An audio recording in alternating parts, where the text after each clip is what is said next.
We've previously covered Laura Loomer, who actually one time I interviewed her. That was wild. Who is this really well-known right-wing influencer. And one of the reasons that she's well-known is because she has Trump's ear. And she'll go into the White House, tell him, you need to fire these people. They're not loyal enough. And then he does it. And during the campaign, she was flying around with him a little bit. It became a controversy because she's just so extreme, such a radical figure. And radicalized. I just love, y'all can't see this, but I'll say something and I'll go, oh, Cole's probably going to think that's a soundbite cue.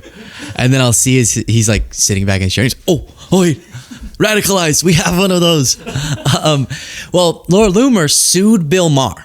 And the deposition, she just did her deposition in that lawsuit process, is utterly insane. So many crazy things come up because I guess the HBO lawyer, Bill Maher's lawyer, for some reason, and it became very entertaining, grilled Laura Loomer on all of the absurd things that she's said publicly. Maybe to prove the point that Bill Maher says things hyperbolically like, hey, maybe Loomer and Trump are sleeping together. And Loomer has said much more repugnant things. So there's hypocrisy there, I guess is the point the lawyer was making. So Jade and I will do a dramatic reading of this transcript in a second here.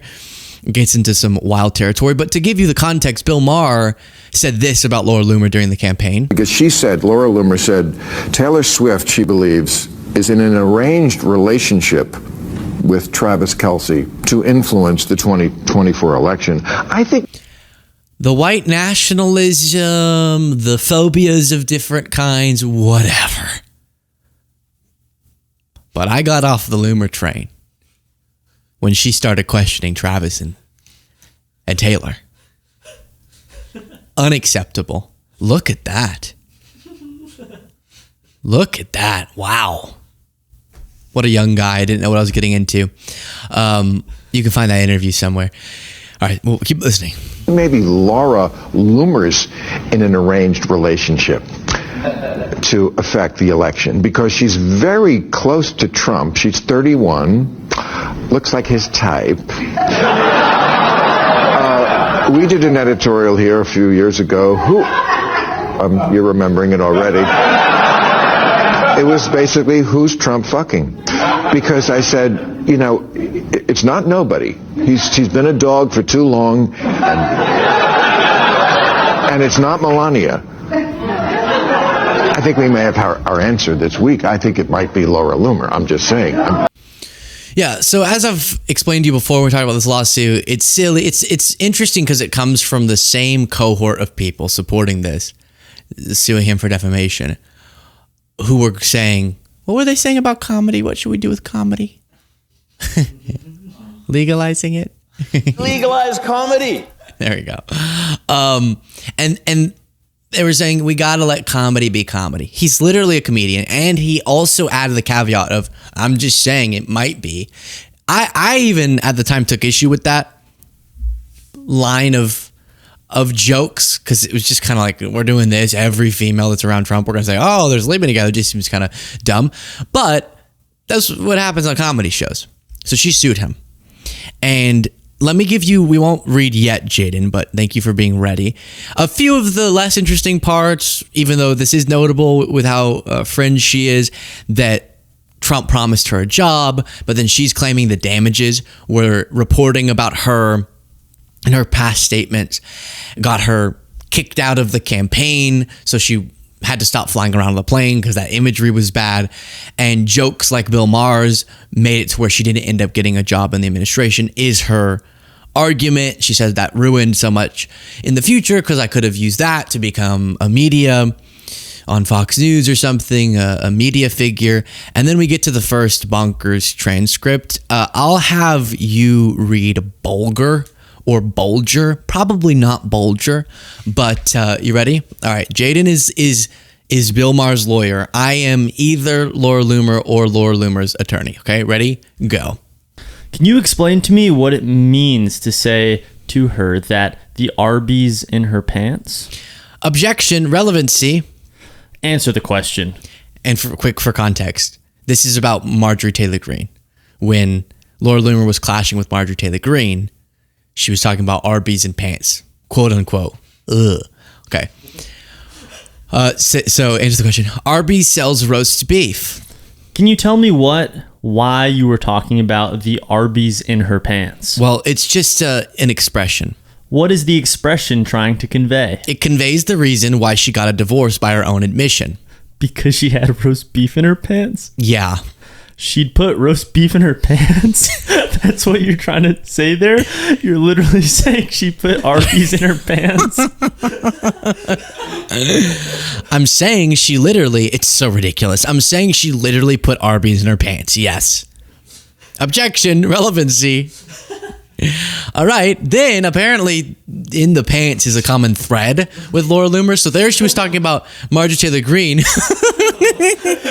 Now, this is illegal. You think, Luke, this is inappropriate. This is in a courtroom. One of Trump's advisors, I think you could call, not formally, but she's constantly influencing the president of the United States. This is her deposition as she's suing Bill Maher for defamation, okay? So now we're back to, this is on the subject of Kamala Harris, okay? And things that Laura Loomer had said about Kamala Harris. Yeah, okay, go. You wrote a sentence saying she had an infested snatch. What is your basis? I don't know what I was referring to, honestly. I could be referring to Kamala Harris herself. What? Of course you're referring to Kamala Harris. Yeah, I'm talking about Kamala Harris herself. You're talking about her body. You're talking about her vagina? No, I'm just talking about Kamala Harris. Well, a snatch is a vagina, isn't it? It's up for interpretation. Stop talking. You wrote a tweet that says that Kamala Harris had an infested snatch. Now, be the First Amendment warrior you claim to be and admit that you were saying that the Vice President of the United States had an infested vagina. Admit it, because that's what you were doing and everybody knows it. Let's say it. This is coercion. You just told me to stop talking. Oh, wait, that's Loomer's part. Sorry. Oh, I messed up. This is coercion. You just told me to stop talking. I'm not going to talk. I'm not going to be coerced. You're asking me to say something. God, you're a coward. That isn't true. I'm not a coward. You're a coward. You won't even admit what you did. I'm not a coward. I'm just not going to be. Miss First Amendment warrior won't admit it. So that's some of that. By the way, I just remembered the context of the... You might be asking, why would right-wing Laura Loomer be clashing on social media with right-wing Marjorie Taylor Greene? That actually has continued into modern day. But that was prompted by Marjorie Taylor Greene thinking that Laura Loomer was too racist. Marjorie Taylor Greene thought Laura Loomer was too racist. So the context for the previous Arby's saga was that Marjorie Taylor Greene and Laura Loomer were clashing because Loomer suggested the White House would smell like curry if Harris defeated Trump. Just blatant racism. And Marjorie responded, "This is appalling and extremely racist. It does not represent who we are as Republicans or MAGA. This does not represent President Trump. This type of behavior should not be tolerated ever," declared Greene. And then in response, Loomer started talking about the Arby's and Marjorie Taylor Greene's pants, which if you don't know what that means, I'm not going to explain to you. Ask your parents. I don't know. But it is a crazy time where, again, when Marjorie says Laura Loomer doesn't represent Republicans, I agree, not all Republicans. She represents Trump. Trump's constantly taking her advice on matters of high-level administration officials. So yes, it does. And that's, I think, the relevance of this story. All right, now we move on to this. And the lawyer brings up some statements that Laura Loomer has made about Lindsey Graham. Okay? So Lindsey Graham also... It's in her pants. Lindsey Graham also called you toxic around the time that you were at the debate, and... Yeah. Right? Yeah, that's true. Okay, you responded to him on Twitter, right? Yeah, I called him gay. Okay. Oh. Can you might mark? Oh, sorry about that. Can you might mark this as an exhibit? It's well known. Can we mark this as an exhibit wherever we're at? Okay. Then they're marking a exhibit. Several of President Trump's staff have told me in confidence that Lindsey Graham is gay. Hold on, Miss Loomer. There is no question. I know. I'm just explaining. That's so random. Oh my gosh, we're having crazy technical issues. The camera's going out. So that's that. We've spent enough time on this, I think, but just a little update. Laura Loomer's clashing again with Marjorie Taylor Greene, again bringing up Greene's alleged affairs with a polyamorous sex guru, I think was his name, or his title, and then is accusing Marjorie Taylor Greene of corruption, and they're going back and forth, and so that's just a little update on that. And you can now get back to eating if that's what you were doing. Maybe you were having some Arby's. We have the meats.